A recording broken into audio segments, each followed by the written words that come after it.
Do you remember back in the first week of the season when your team was doing great and Kyren Paris was the talk of the world and Willson Contreras had completely broken?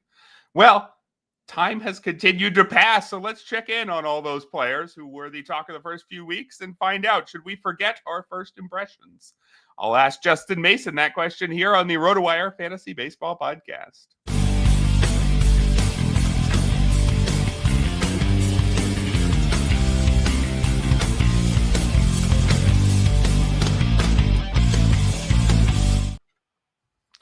Hello and welcome, everybody, to the Thursday edition of the RotoWire Fantasy Baseball Podcast. Erik Halterman here, joined by Justin Mason, host of the Sleeper and the Bust, host or master of TGFBI.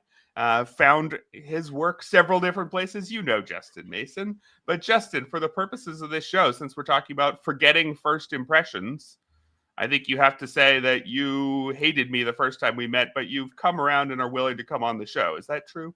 That is absolutely not true. I have always had a strong affinity for you. You're one of my favorite people in the industry, and it's always a pleasure to get to talk to you, whether it's on a podcast or in person. I prefer the in person.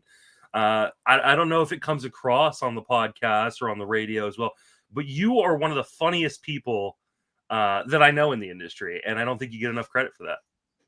Well, I appreciate that, but if you are too nice to be, that just doesn't fit the theme of today's show. So you got to get ready to be nice to. Well, maybe we could turn it around and be like, but now that I've gotten to know you, no, I still like you. By the end of today's show, your initial impression will have completely worn off, and we will never speak again. That will be the goal for today. But we'll get to those forgetting our first impressions soon. Should we start with some headlines, as always? And we're not going to start with some injuries. We'll get to some injuries. Don't worry. It'll be just a couple minutes. But I want to start with Jordan Romano getting some saves for the Phillies. He got a save in the first game of yesterday's doubleheader against the Cardinals. And that means over Romano's last 6 outings, he's got 3 saves. He's got 0 earned runs. He's allowed 3 hits. He's allowed no walks. He's struck out 8. Meanwhile, no other Philly has more than 1 save over that time frame. Jordan Romano, he's fixed. Go get him everywhere. Is that how you're reading this? I mean, the old adage from Matthew Berry used to be don't pay for saves. But what it should have evolved into is don't pay for Philadelphia saves, because they're just going to annoy you. No, I don't think Romano is the quote-unquote guy, because I don't think they have a quote-unquote guy. They're going to play the hot hand. They are going to play matchups. If you go out and spend a whole bunch of fab on Jordan Romano right now, the next guy to get a save is going to be Alvarado. So it's going to be frustrating. So if he's available on your wire, you probably should pick him up just to get whatever saves he is going to get. But if you're expecting Romano to be the lockdown closer of the Philadelphia bullpen, you are just going to be disappointed, because that's not how Philadelphia rolls. Yeah, I would agree with that, and I don't think that's going to change anytime soon. There was some thought when Romano was signed that, if anybody convinces Rob Thompson to change his strategy here, it will be a proven closer. Like, for example, Craig Kimbrell did get a chance to prove that he still deserved to close, and then when he proved that he didn't, then they went right back to the committee. So maybe there's some future, but I think it would require Jordan Romano continuing to pitch great for 4 more months while Jose Alvarado and Matt Strahm and everybody else fall off. And then, sure, if you got one good reliever, he gets the saves. But as long as that's not the case, nobody's going to be more than the 60% guy. It's Alvarado for a month, then it's Romano for a month. It could be Strahm. It could be still Kerkering, right? He's having a bad year, but he probably will get August. It could be whoever they bring in at the trade deadline to bolster that bullpen, right? Like, there's so many options for them, and they've just never really committed to a single guy. And that we haven't even mentioned Jordan Romano's injury history, which is pretty dramatic in itself.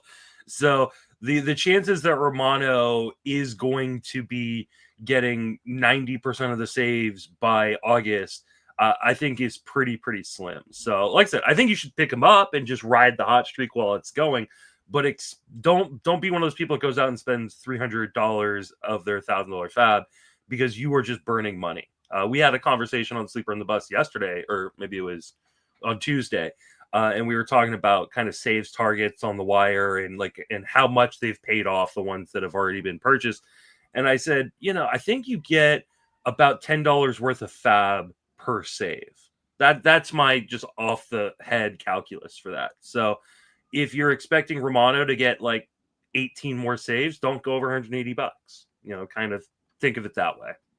Yeah, sounds like we're viewing this one pretty similarly then, but I did want to start with Romano because, I think he fits today's overall theme, which is guys that made a pretty strong first impression. In Romano's case, it was negative.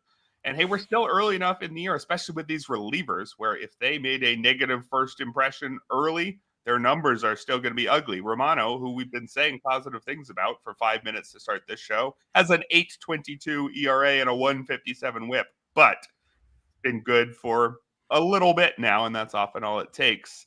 Somebody else who's been good for a very little bit, because he's only had a very little bit of time this year, is Ryan Weathers. He made his season debut yesterday against the Cubs. I was there watching this one through the fog, and he looked quite good. He was regularly hitting 97, 98 on the gun. That elevated velocity is there.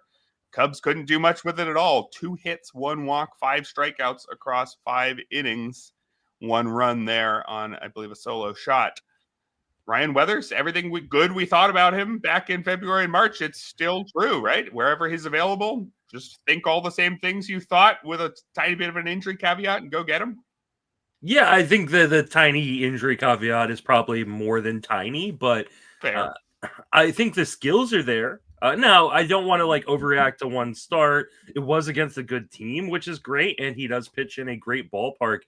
But, I mean, Ryan Weathers had, I think it's a 0.91 BABIP yesterday, or 0.091 BABIP yesterday, and then had a 100% strand rate. So, he got a bit lucky, but you'll take that. And like I mentioned, the skills are really good, and the velocity is up. I just worry that he is not going to be able to stay healthy. So, again, this is not... like I said, we talked yesterday about a lot of fab pickups and stuff from already from this year and kind of how they've paid off. And the thought process that I'm coming to is I don't know that anybody's worth $300. So if you're going to the wire to pick up someone for $300, even if it's Ryan Weathers, I think that's probably a mistake. But if I could get him for, $80-90, I'd feel pretty stoked. Yeah, I think that's fair. Not quite a proven starter, even though he's been around for a while. I think that was the whole point. He was specifically unproven, but we do still like what we're seeing, kind of like that first start. Another young pitcher who I like what I'm seeing is Logan Henderson, who got another opportunity with the Brewers yesterday against Cleveland. He went 5 innings, allowed 2 runs on 4 hits, struck out 7, walked just 1. That came after he struck out 9, walked 1, allowed 1 run on 3 hits in 6 innings back in April. He was sent down for about 3 weeks between those starts, but it seems like he's going to remain in the majors for now. But manager Pat Murphy, while saying he's going to stick around in the rotation, didn't actually commit to him making another start. Is there enough here to go after Logan Henderson? The talent looks pretty good. The role's a question mark, but you're going to make a move? I think in deeper leagues, if you're in 15-team leagues, you should be definitely adding him. I think in 10s and 12s, he's probably more of a streamer. Henderson's biggest issue is he only really has 2 pitches. And now the changeup is a phenomenal pitch, and he throws it 40% of the time. But he's got a changeup and a fastball. That's going to lead to blow up outings.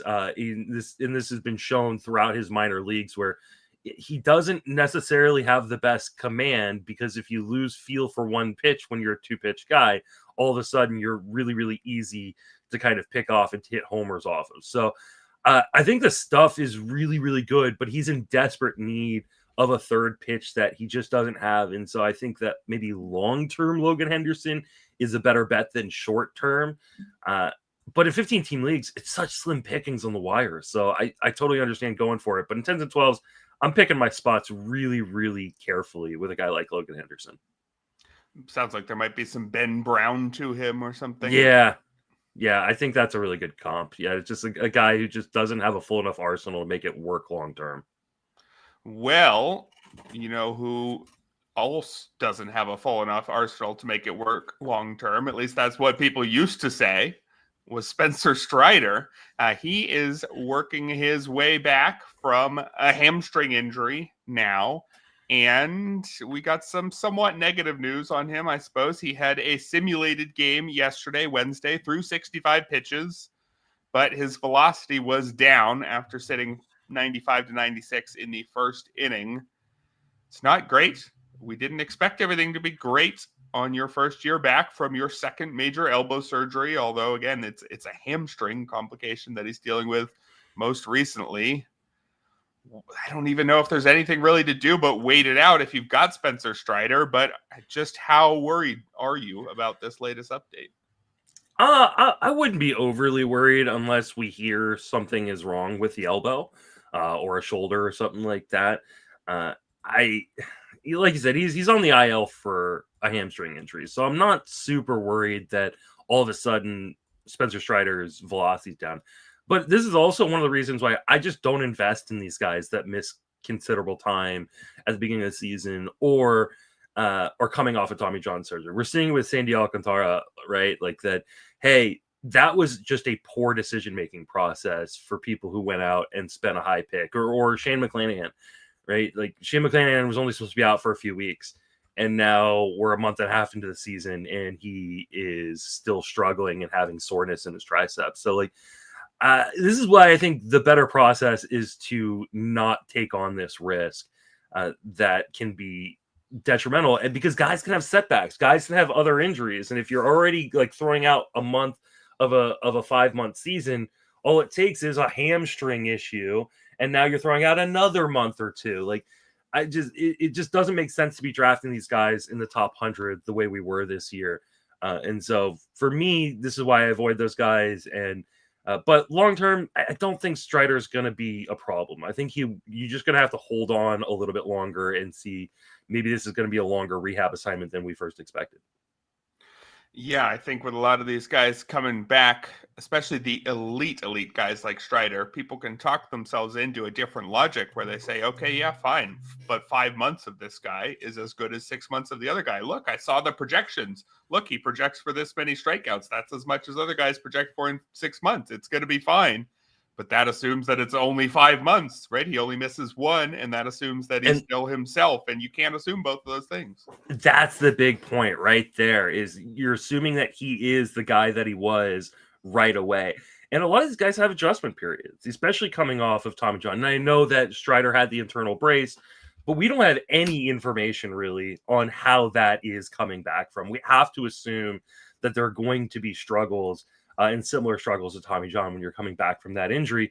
So it's just, I just don't I understand people get kind of awestruck by elite talents and really, really good players, but we just never really know how these guys can recover from. And as much as Tommy John and now this internal brace surgery have good long-term results, there are plenty of cases where guys just come back and they're just never the same. I mean, look what's happening to Walker Buehler right now. He just doesn't look like the guy that he was prior to the injury. And I don't know there's any reason to think that he will be at this point. Yeah, Buehler was one that I fell for last year. Thankfully, the prices weren't quite in the Spencer Strider range, but I went for him in enough leagues that I think I learned a bit of a lesson and was off Strider this year. So hopefully people are having that lesson this year with Spencer Strider, and next year's injured guy, nobody will draft. Well, and I think that it's the price point that I have the problem with. Like, I don't mind taking the gamble. It's taking the gamble as high as you had to. You know, I got Lucas Giolito in the 29th round of leagues, right? Like, that's fine because it's easy to cut if it doesn't work out. If you draft Spencer Strider in the 6th round, like, you're not dropping him. You're just going to hold on to him and hope that it works out. And that's taking a lot of risk. Plus, you're passing up on elite talent to take that pick there. I just think it's a bad process decision. Yeah, I would agree. And I also felt like it was a bad process decision to invest in Ronald Acuna Jr. this year. And depending on the price that you had to invest in him, maybe that's already the case, given that it's mid-May and he's not back yet. But if you got him at his cheapest prices, Ronald Acuna is now making his way back. He has begun a rehab assignment on Tuesday. He went 1 for 3 with a solo homer in the Florida Complex League. And today, Thursday, he will be heading to AAA Gwinnett. So I'm not sure exactly how long it'll be until we see Ronald Acuna, but, a week or two, probably. I don't know. Is there anything we could see here in these first few games that would matter? He did not run in one game so far, I guess, if we're keeping an eye on that. But what would you look for here to figure out if Ronald Acuna is back? I mean, the fact that he hit a home run is actually really, really encouraging, because his big issue when he came back from this injury last time was the power was down. Like, we were all afraid, oh, he's not going to run. He's not going to run. And then he ran, but he wasn't hitting for very much power in that first season back. And so seeing him kind of come back and in his first game hit a home run, that's actually pretty encouraging. I just want to see health from Acuna. Now, I would say, like, I think as soon as he comes back is the perfect time to sell him, right? Because I think people are going to treat him like a first-round pick, and I don't know what he's going to be at that point. And he's already mentioned that he may not run as much because he doesn't want to risk getting hurt. So all of a sudden you're taking one of his best assets, partially off the table. I don't think he's going to stop running completely. And so, yeah, I think I would probably, the moment he comes back, if I had Ronald Acuna, which I don't anywhere, I would probably put out feelers and say, like, especially if I need pitching, like, hey, I got Acuna back. I really need some pitching. Help me out, someone, and try to go get a top tier pitching talent. But as long as he stays healthy, that's the main thing. I just want him to not get hurt. Is the main thing I'm looking for. Yeah. And, well, he hasn't in the first rehab game. So good. We're off to a good start here for Ronald Acuna.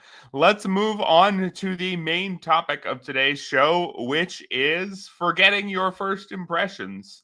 Obviously, everything a player does in any stage of the season does help your fantasy team, but it's just the way the human mind works that if somebody does something in the first couple weeks of the season, you remember that, even if they've already reversed that performance. So in today's show, we're going to try to unlearn some of the things we thought we learned in the first week or two of the season. And now, Justin, with all these guys, there were reasons that we talked about them, right? And we had to talk about something the first week or two of the year. These guys looked like they mattered.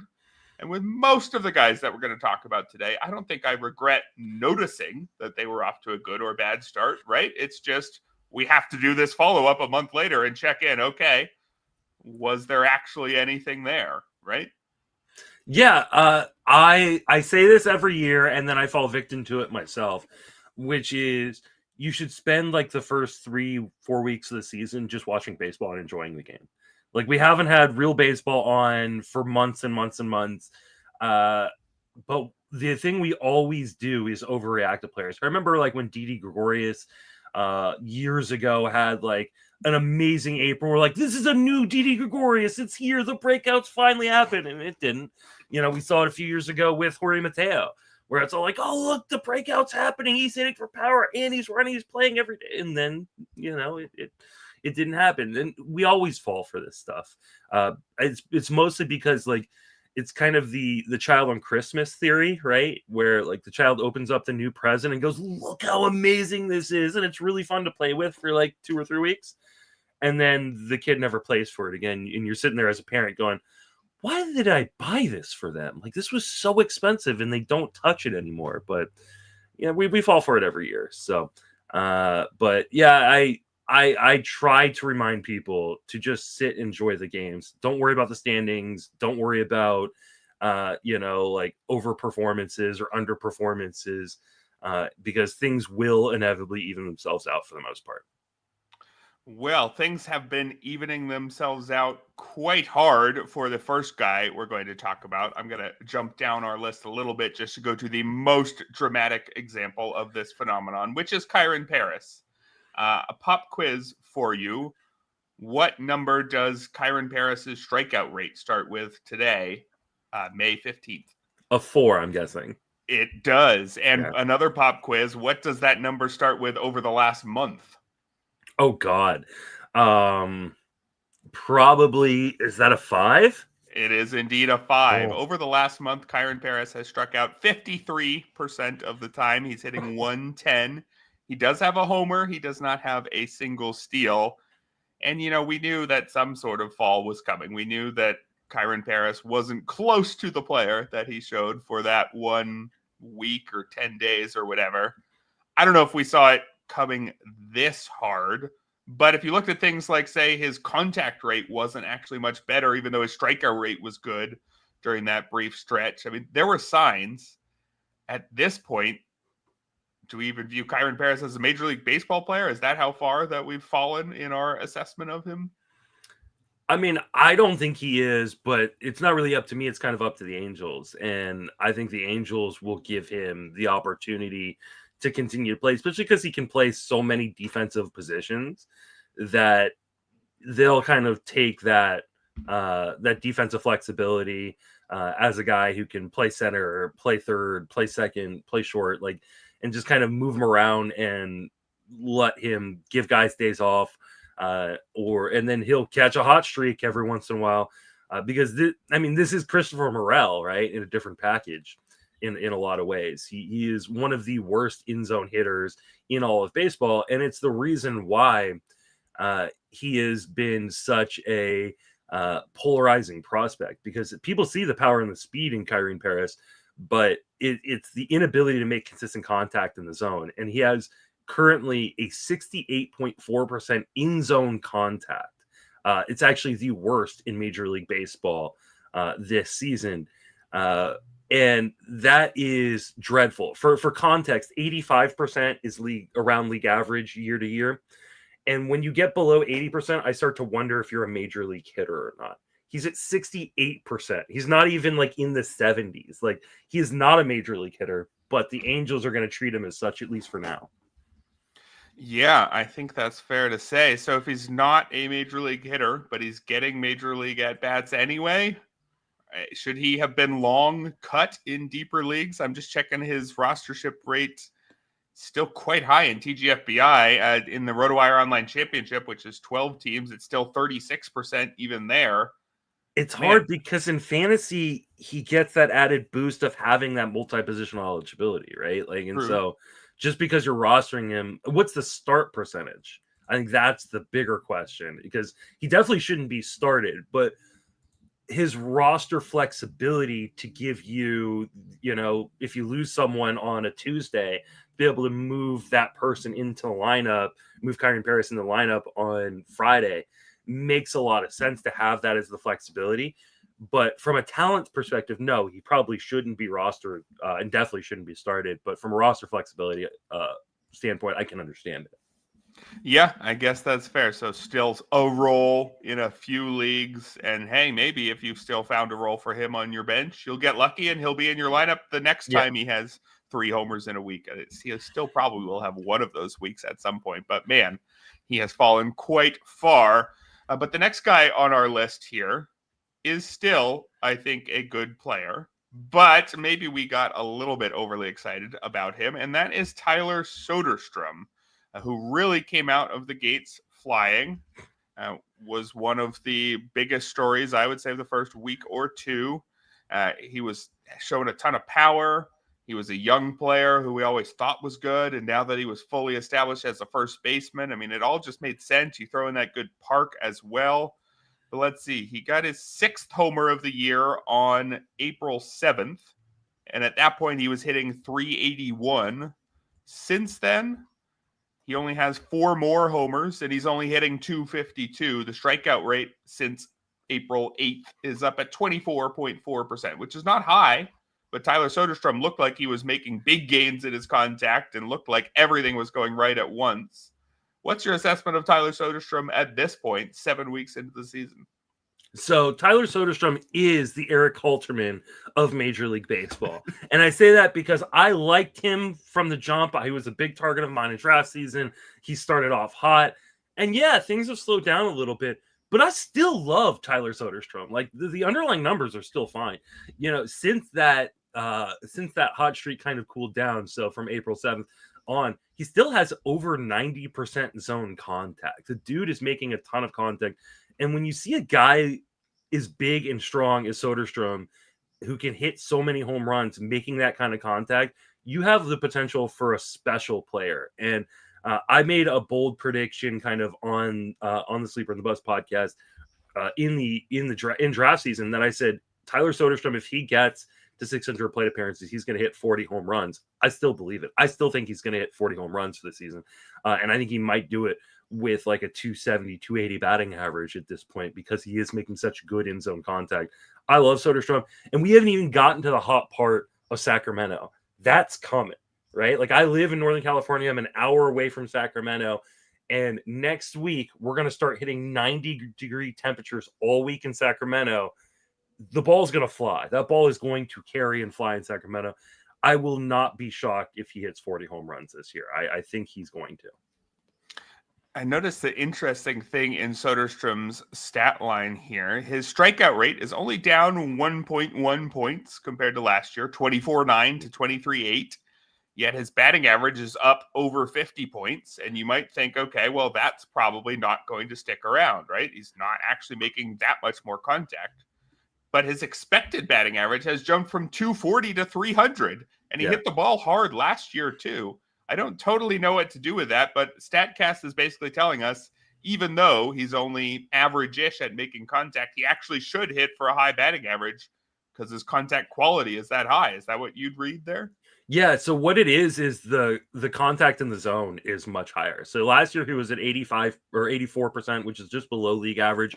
This year's at 90%, which is, you know, like borderline elite for a power hitter. Like you just don't find guys. And actually, I've got the list of zone contact guys, right? Like you see, if you look at the list of zone contact guys and the leaders, almost all of them are kind of slap hitters, right? Luis Rise, Nico Horner, Michael Harris, Nolan Schaunwell, Stephen Kwan, right?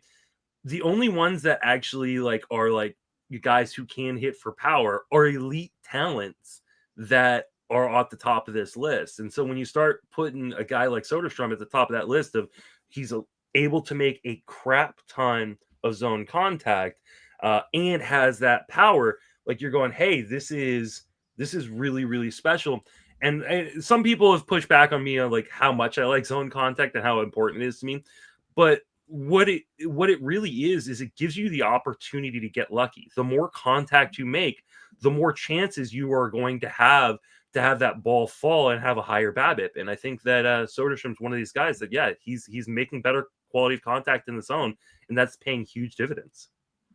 All right, so we're very excited about Tyler Soderstrom, even if he's not quite hitting the same heights he did the first couple weeks. Plenty still to come. Let's also point out the fact that he's had a position switch since Nick Kurtz has come up, right? And that can always play a little bit of havoc on a player having to learn a new position on the fly. I think a little bit of this kind of downtime right now may be related to that. And as he gets more comfortable out in the outfield, he'll start to produce more for our fantasy teams.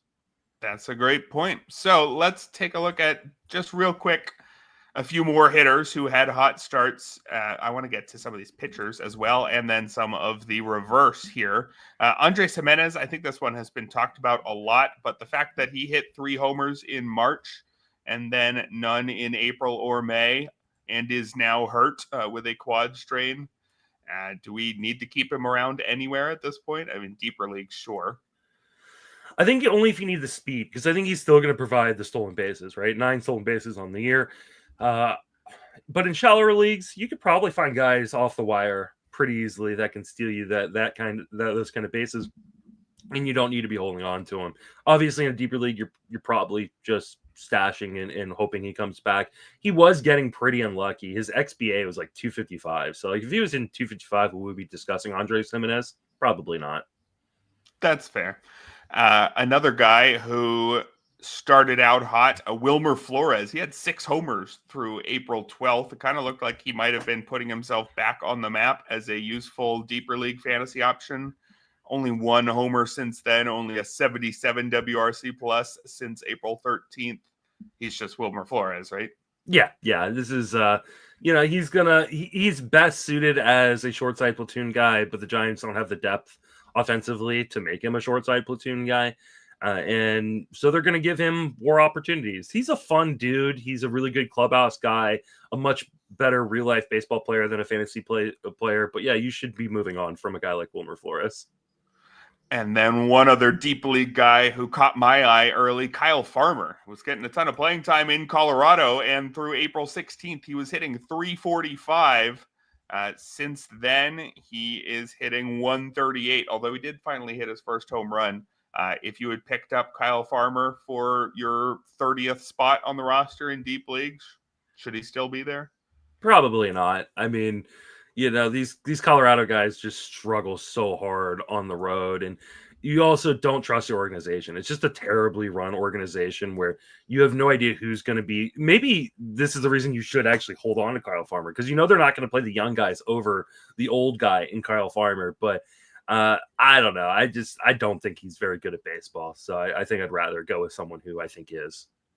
All right, let's move on over to the pitchers, where I'm going to start with someone who I'm sure you have been following quite closely, Spencer Schwellenbach, one of your guys this year, Justin, and it looked great the first 3 starts, right? He was striking batters out. He was not walking guys. That's what he does. He had an 0.45 ERA through those first 3 outings.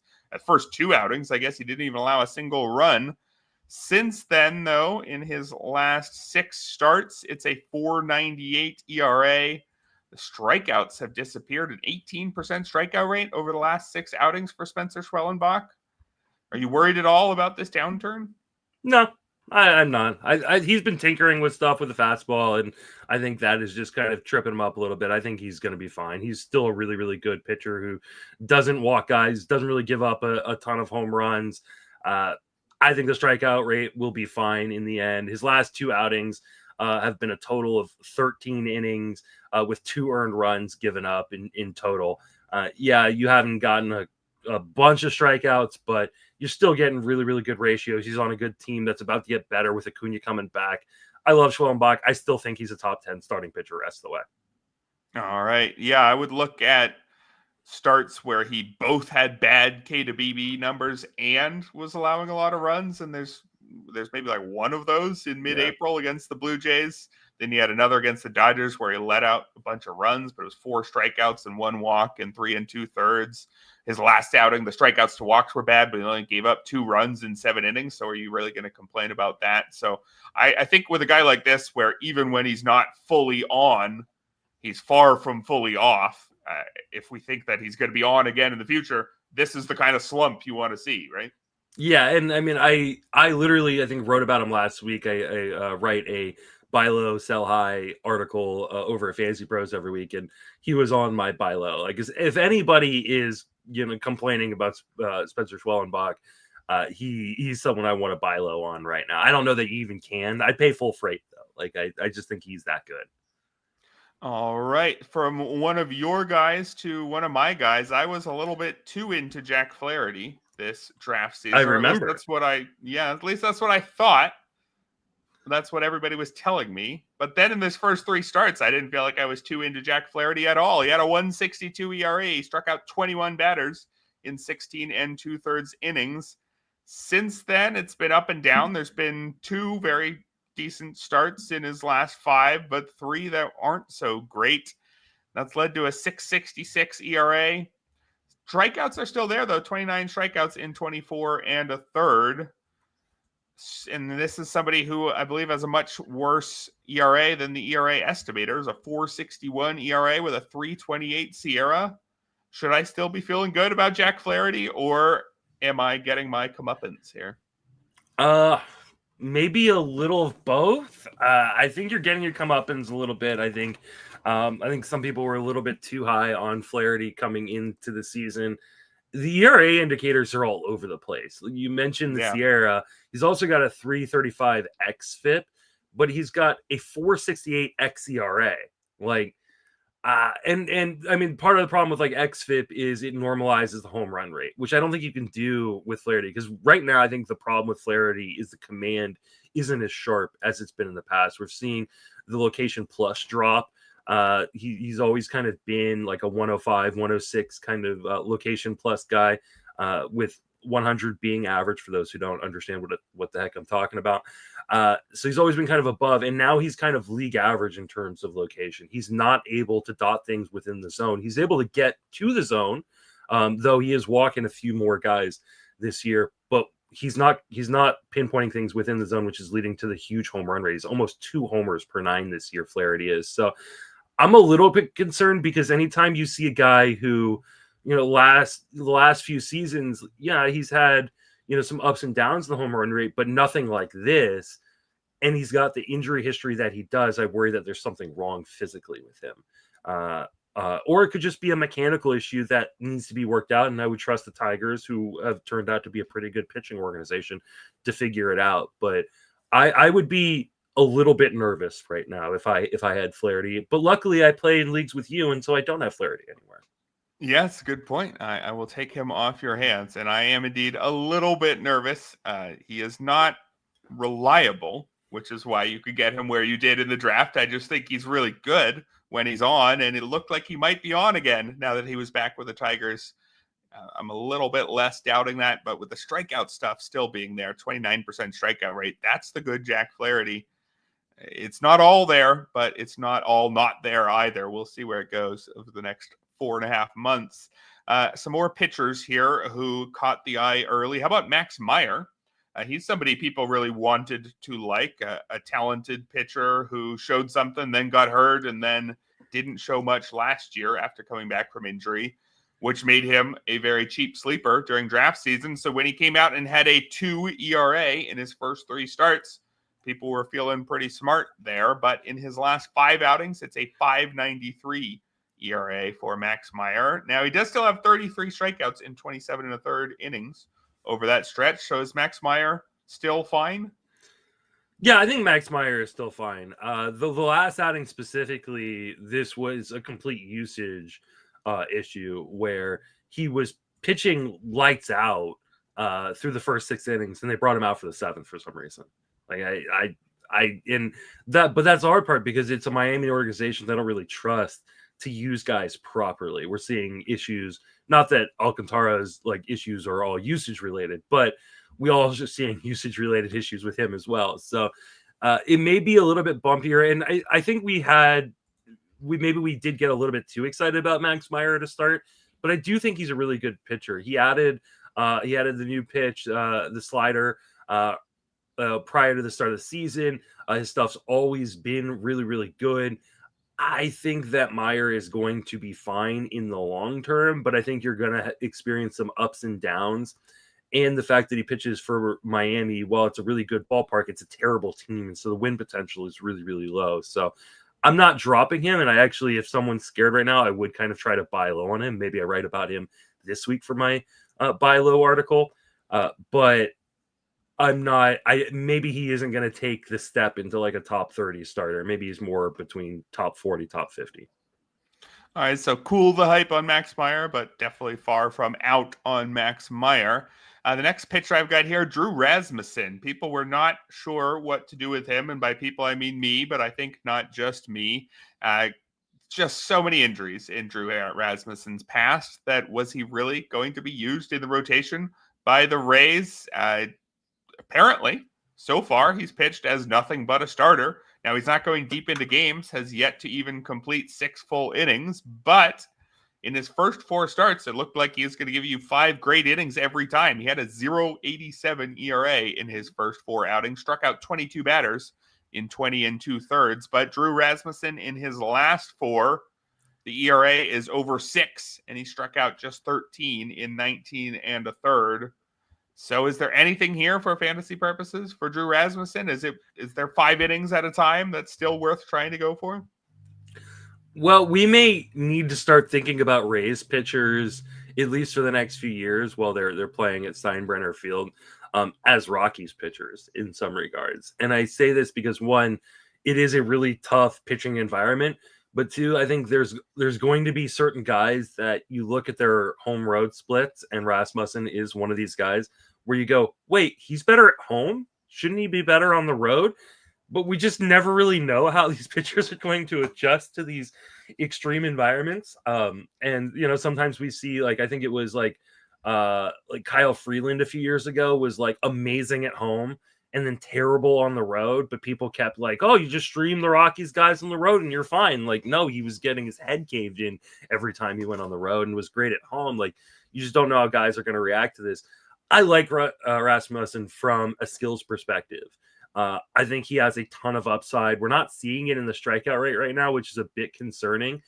And the Rays are going to protect him. And so I think in shallower leagues, you could probably drop and move on just because it's going to be too frustrating a roster, because he doesn't have to get like beat up really, really badly when he's only going, 4 2/3 or 5 innings in order for that to really, affect his ERA. We've seen it through these last 4 starts that you've mentioned, right? Like he's only given up 3 or 4 earned runs, which isn't like a total drubbing, but because he only goes 4 or 5 innings, that leads to like 6, 7 ERAs on the game log, and that hurts as they start to pile up. So in a 15-team league, you're probably nothing you can do. You got to just hold tight. But in 10 and 12, I don't have a problem moving on from Rasmussen. Yeah, I think that sounds right. And also, if you happen to play in a quality starts league, the guy has not been allowed to complete 6 innings. So I don't really think you need Drew Rasmussen Rays there. pitchers and Twins pitchers, if you play in a quality starts league, I'm sorry. Yeah, well, speaking of Rays pitchers, there was one who was regularly going 6 innings at the start of the year, Shane Baz. In his first 3 starts, he allowed 3 earned runs. 2 of those 3, he had double-digit strikeouts. Looked like the breakout was here for somebody who had a lot of prospect pedigree. Is in his age 25 season. There was a lot of reason to think, all right, he's here. And then in his last 5 outings, he's got a 7.88 ERA. He hasn't struck out more than 6 batters in any of them. It's a 19-12 K to BB in 24 innings. Completely fell off a cliff there. So who is Shane Baz? I think he's probably a mix of the two. You look at these last 5 outings, and some of the things that kind of stand out to me is a 329 BABIP and a 61% strand rate. Both those kind of speak to him getting unlucky. But part of the issue too is he's not commanding or controlling things very well. He's 1.88 homer per 9, a 4.5 walks per 9. Like, that isn't going to make things work long term if you're going to be not commanding and controlling things. And it's a pretty even split between the home and road, though he has really gotten destroyed at home. So this may be the inverse of Rasmussen, where like you're not going to be able to start him at home as easily, and you need to start him on the road more. Again, I think in 10s and 12s, you can probably move on and kind of use that spot to stream or go take a shot on somebody else. In 15s, I think you're just stuck and you got to roll with it. But this is why I tried to stay away from a lot of these guys. We just had no idea how this park was going to play, and it's not playing favorably for the pitchers. All right, that's a good point. And so it's going to be tough with Shane Baz. If you didn't get the good stuff now and then it heats up, you could get even more difficult starts over the summer. Should we flip the script now and talk about some of the guys who we were talking about because everything was falling apart in the first couple weeks, but who don't seem to be in that category anymore? And I think the number one guy here is Willson Contreras, who everything looked absolutely terrible for him. He couldn't hit at all in the first couple weeks of the year. Through April 8th, his strikeout rate was 44%. He was hitting .093. He did not yet have a homer. But since April 9th, which is now well over a month ago, strikeout rate's been 18%, and he's hit .316. One of my themes for this episode was going to be guys whose early slumps were so strong that their overall numbers still look bad, but that might not even be the case anymore.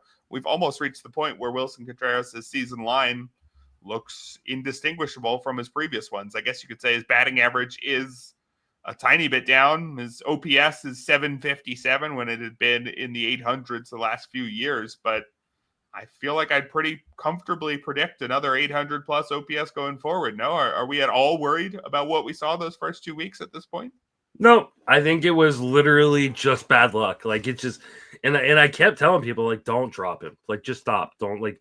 I do a live chat every Monday over on Fangraphs, and like the amount of questions I got about, oh, should I be dropping Willson Contreras? Should I be dropping this guy? Like, no, it's been a week. Like, calm down. Like, put your keyboard away for a while. Like, just turn on the game and like watch it. Like, these guys are going to be fine. And if anything, Willson Contreras is like poised to like quietly be the number one catcher in fantasy because of the amount of plate appearances he's going to get. He's got the best zone contact of his career right now.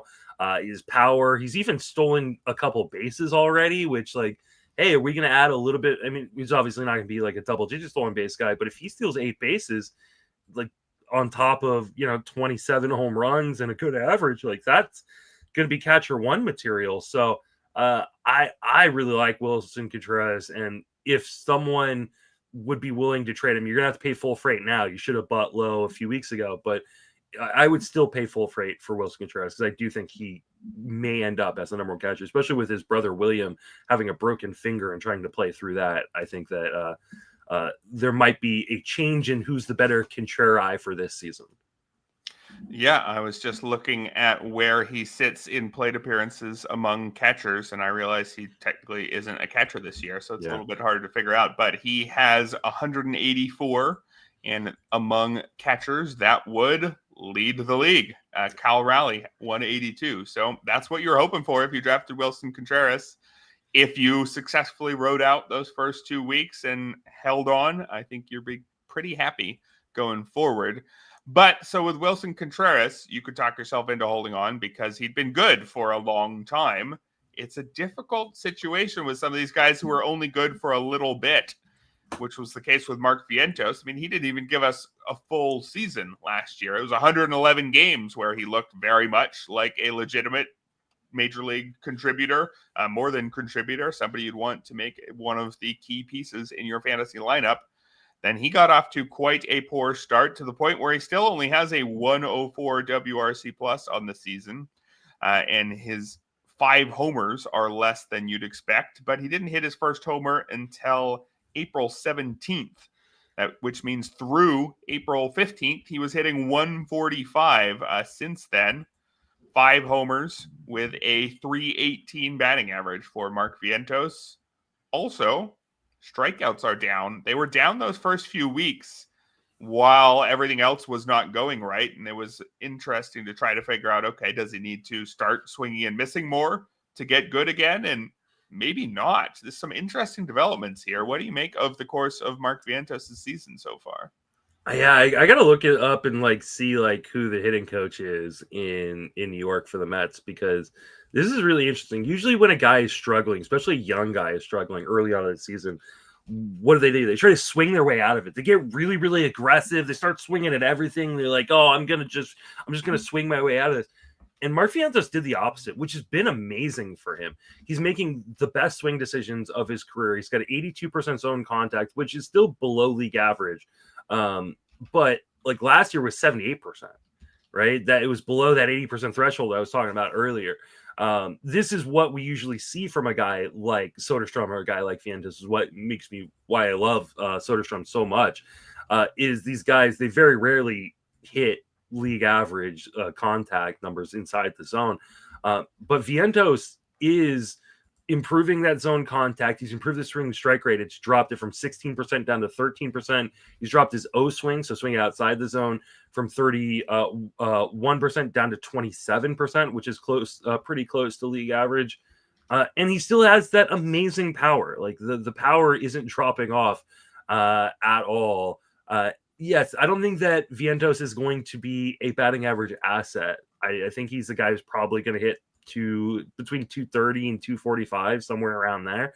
But I think it could come with 30 plus bombs. This is, just a different version of like Jake Berger, right? You have to ride these hot and these cold streaks in a way that the Texas Rangers didn't do with Berger when he was cold to start the year.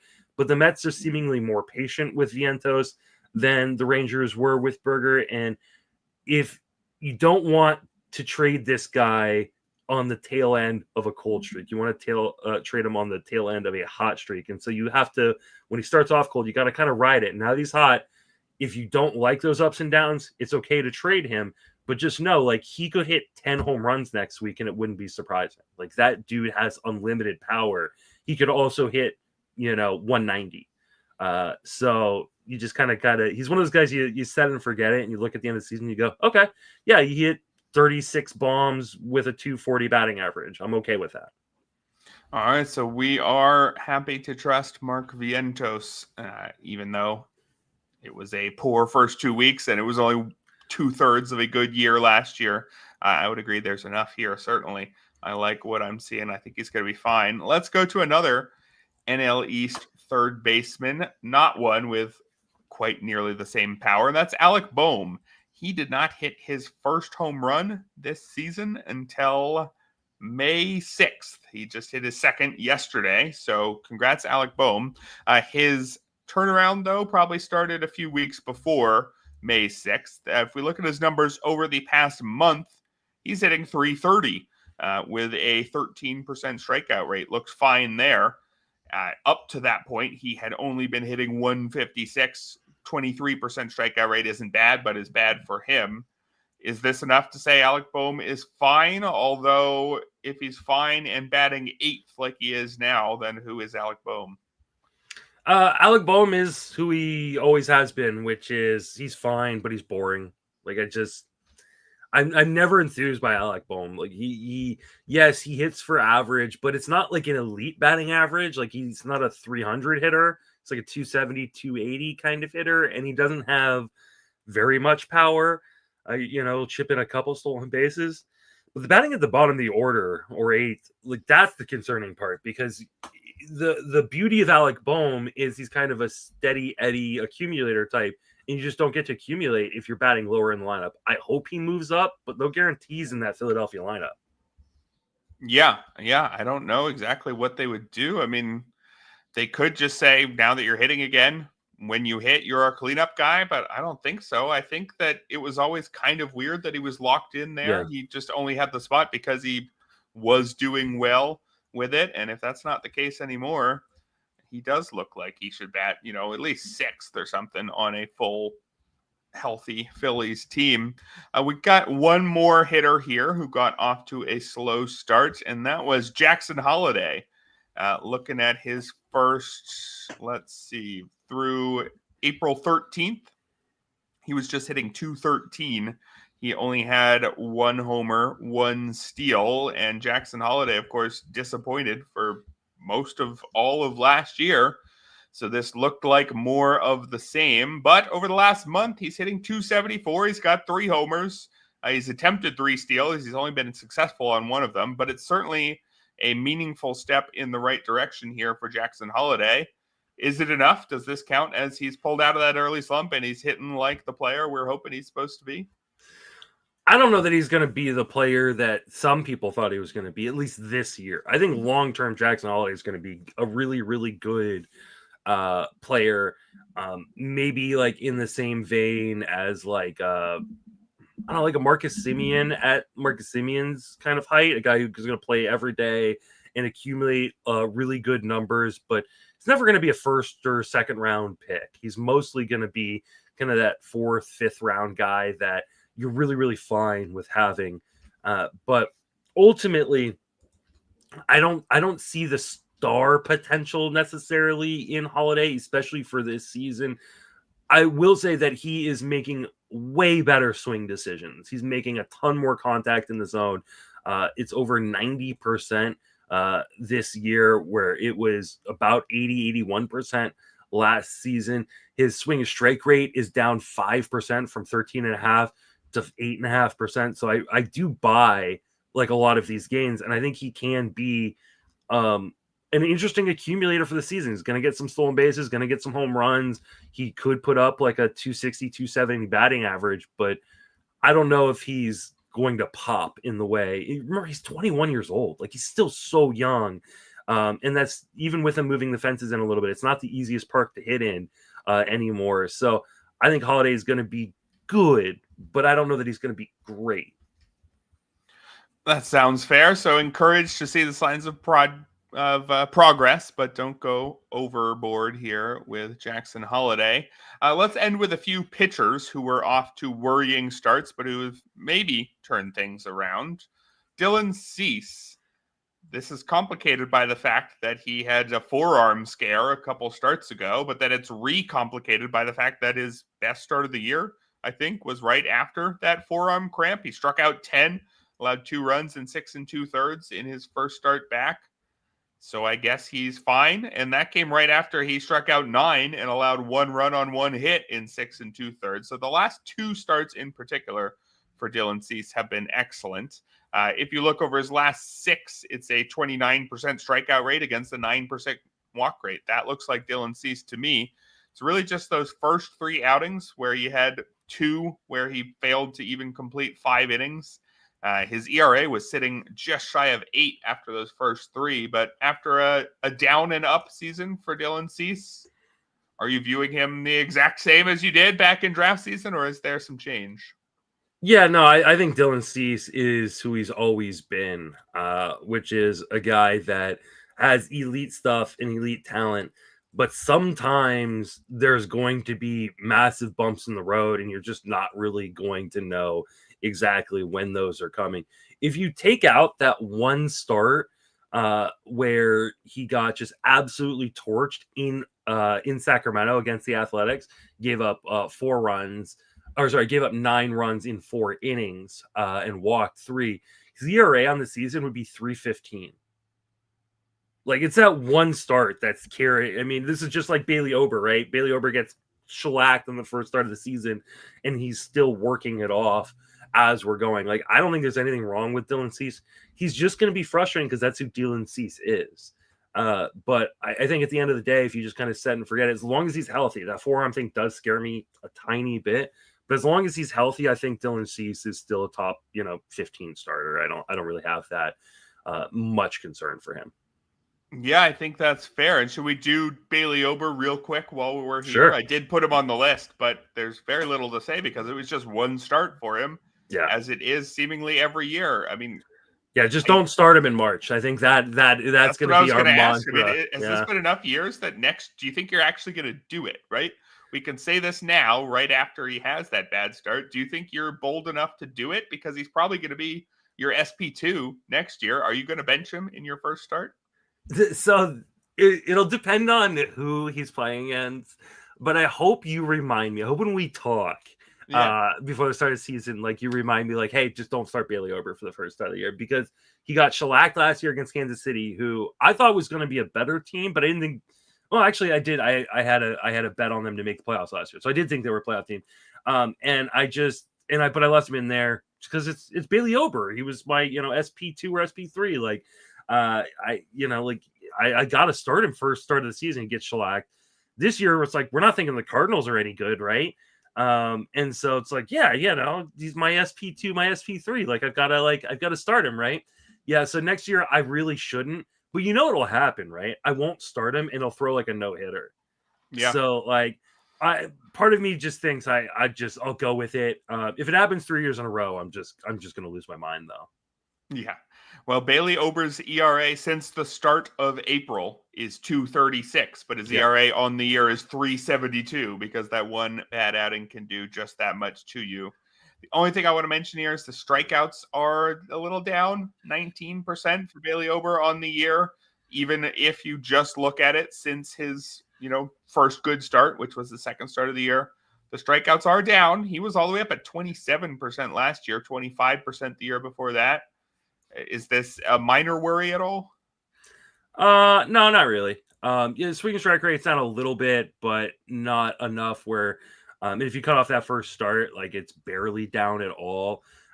He's out allowing a little bit more contact, but I think he's going to be fine in the long run. I'm not super worried about Bailey Ober. All right, let's go to Chris Sale, who was a Cy Young pitcher last year, but was a Cy Young pitcher for only one of the previous, what was it, like 6-ish years that he had been in the wilderness for. Maybe that's slightly overstating it. No, I think it was 2019 was really when things first started going downhill for him. So that meant that when Chris Sale had a rocky start this year, the doubters felt pretty smart, I would imagine. He didn't go more than 5 innings in any of his first 6 starts.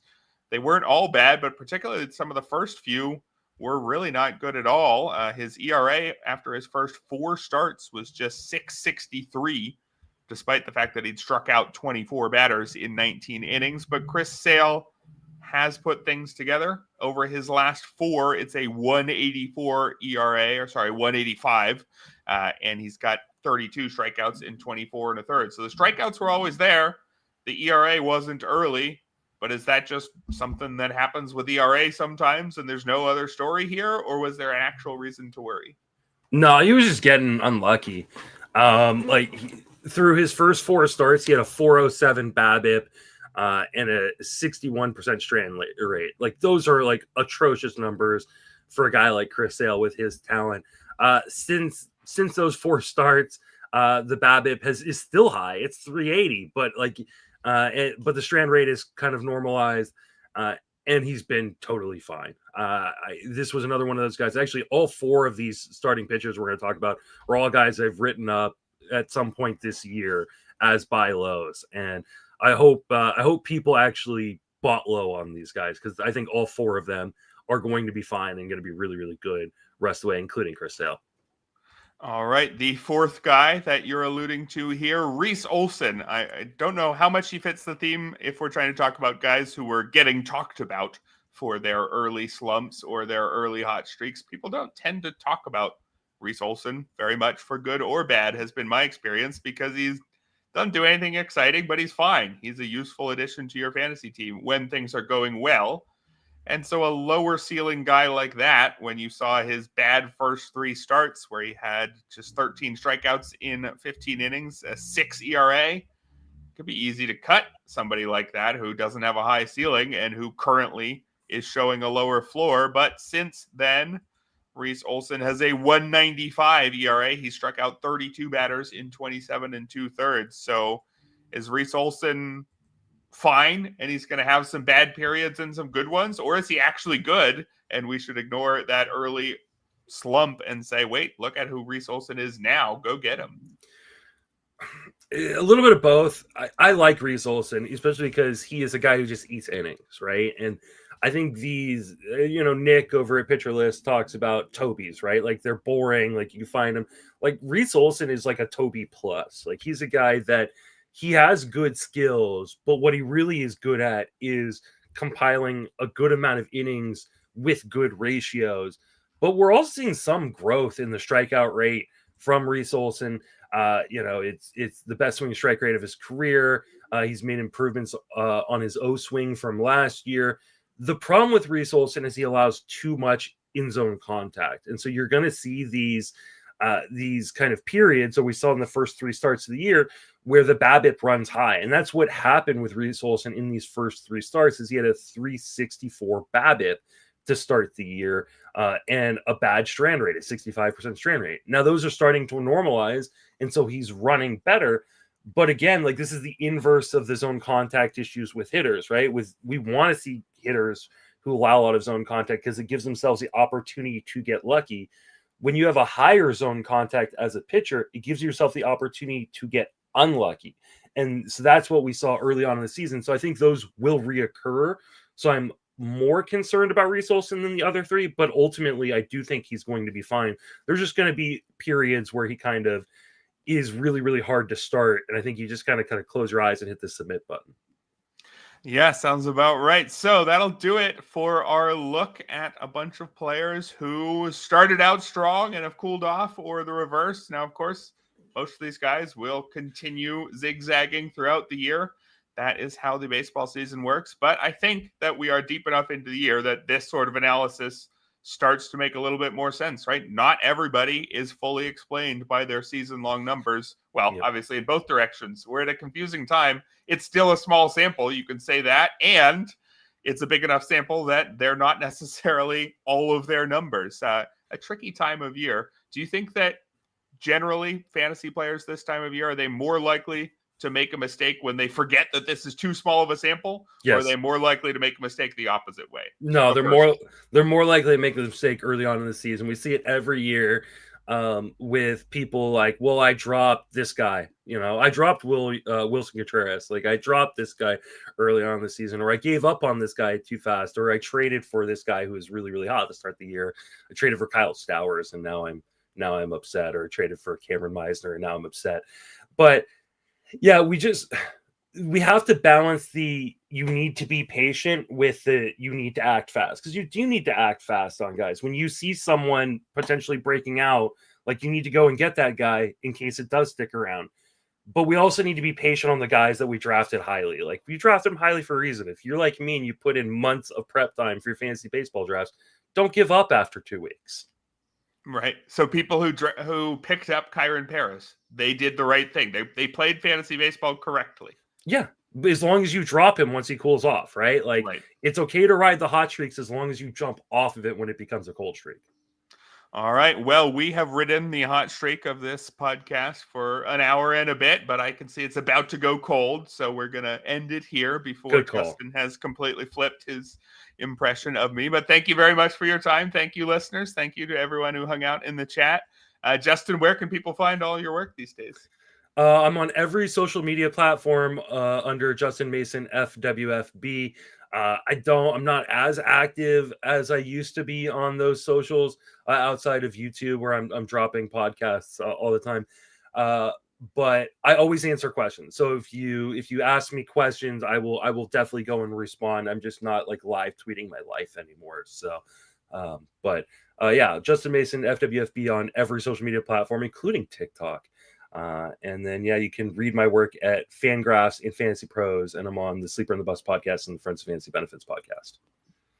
All right. Well, go check out Justin, all those places. Thanks again. And we'll be back tomorrow. It'll be Todd and Clay with 2 start pitchers here on the RotoWire Fantasy Baseball Podcast.